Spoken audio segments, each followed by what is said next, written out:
पुराने घर में रवि अपनी माँ सुरेखा और बेटे आरव के साथ रहता था।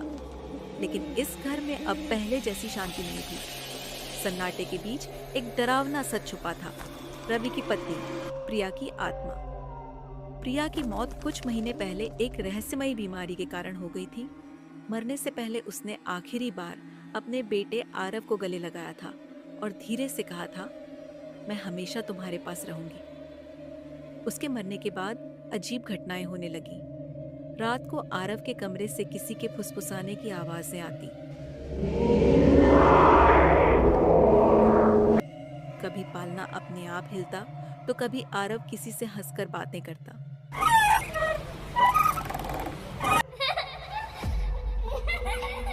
रवि ने पहले इसे भ्रम समझा, लेकिन जब एक रात आधी नींद में उसने देखा कि कोई सफेद साड़ी में लिपटी परछाई आरव के सिर पर हाथ फेर रही थी, तो उसकी रूह कांप गई। प्रिया, उसने कांपती आवाज में कहा। जवाब में परछाई धीरे से मुड़ी। यह वही चेहरा था, लेकिन बेजान, सफेद और गहरी काली आंखों से घूरता हुआ। मैं अपने बच्चे को लेने आई हूँ। रवि ने झपट कर आरव को गोद में उठा लिया। तभी परछाई हवा में घुल गई और एक ठंडी हवा पूरे कमरे में दौड़ गई। सुबह होते ही रवि ने अपनी माँ को सब बताया। सुरेखा का चेहरा पीला पड़ गया। मैंने भी कुछ दिनों से अजीब चीजें महसूस की हैं, उन्होंने डरते हुए कहा। अब दोनों को यकीन हो गया कि यह प्रिया की आत्मा थी जो अपने बेटे को अपने साथ ले जाना चाहती थी। रवि ने गांव के एक तांत्रिक बाबा को बुलाने का फैसला किया। उस रात रवि और उसकी माँ आरव के कमरे में पहरा दे रहे थे।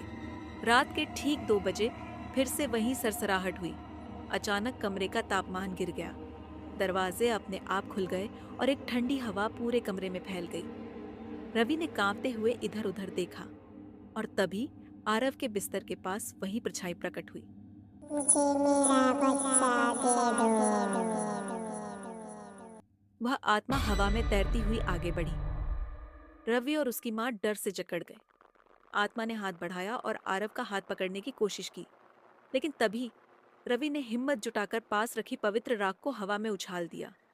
एक तेज चीख गूंजी और आत्मा गायब हो गई। सुबह होते ही रवि और सुरेखा गांव के बाबा के पास पहुंचे। बाबा ने गहरी आंखों से दोनों को देखा और बोले, यह आत्मा बहुत जिद्दी है, वह इतनी आसानी से नहीं मानेगी।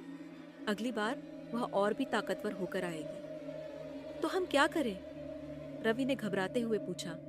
तुम्हें एक बड़ा हवन करवाना होगा, जिससे आत्मा को शांति मिले। बाबा ने उन्हें अगले पूर्णिमा की रात हवन करने के लिए कहा। पूर्णिमा की रात रवि और उसकी मां ने घर में हवन की तैयारी की। चारों ओर मंत्रों का जाप हो रहा था। बाबा ने एक सुरक्षा घेरा बना दिया था, जिसमें रवि, सुरेखा और आरव बैठे थे। रात के 2 बजते ही अचानक हवाएं तेज हो गई। खिड़कियां जोर जोर से पटकने लगी। दीपक की लौ हिलने लगी और फिर वह आ गई। प्रिया की आत्मा अब पहले से भी ज्यादा भयानक लग रही थी।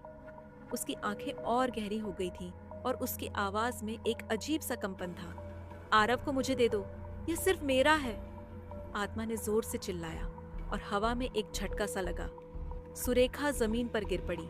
बाबा ने तुरंत मंत्र पढ़ते हुए हवन में एक पवित्र घी डाला, लेकिन आत्मा बहुत ताकतवर हो चुकी थी।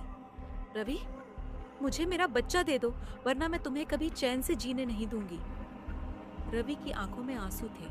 उसने कांपती आवाज में कहा, प्रिया, तुम मेरी पत्नी थी, आरव की माँ थी, लेकिन अब तुम बस एक अशांत आत्मा हो।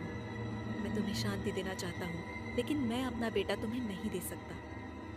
इतना कहते ही बाबा ने अंतिम मंत्र पढ़ा और अग्नि में एक विशेष जड़ी बूटी डाली। अचानक एक जोरदार चीख गूंजी और आत्मा ने खुद को बचाने की कोशिश की, लेकिन वह धुएं में बदलने लगी। नहीं, यह नहीं हो सकता। आत्मा धीरे धीरे आग की लपटों में समा गई। हवन समाप्त होते ही घर फिर से सामान्य हो गया। हवाएं शांत हो गईं, तापमान सामान्य हो गया और कमरे में एक हल्की खुशबू फैल गई। रवि और उसकी मां ने राहत की सांस ली। बाबा ने कहा, अब यह आत्मा कभी वापस नहीं आएगी, उसे मुक्ति मिल गई है। रवि ने आरव को गोद में उठाया और उसके सिर को चूमा और इस तरह आखिरकार शांति में चली गई। लेकिन क्या वह सच में चली गई थी? क्योंकि जब रवि ने आरव की आंखों में देखा तो उसे वहां एक अजीब सी झलक दिखाई दी, जैसे कोई अब भी उसे देख रहा हो।